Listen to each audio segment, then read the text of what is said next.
hamka Yong ne ipo imaterha Kanyang triyong iklarata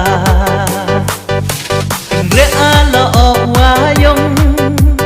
Kenre chajngai hamka Yong ne ipo imaterha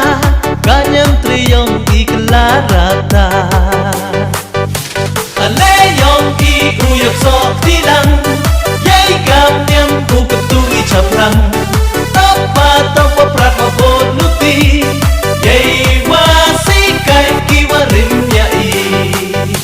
Ale yong i uyok so tilang Yay kam niam ku ketui caprang Tapa prat mabonuti Yay wasi kai kiwarim yai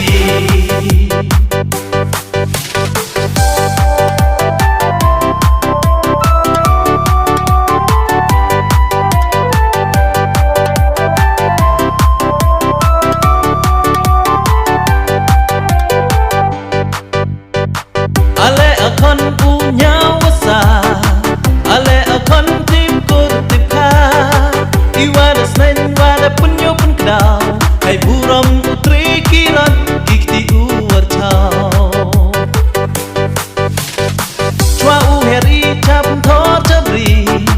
Ki jingkut ku name watan i Yo miet yo bha i watung watem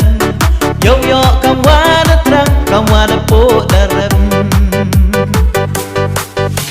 Ale yong i uyok so tilang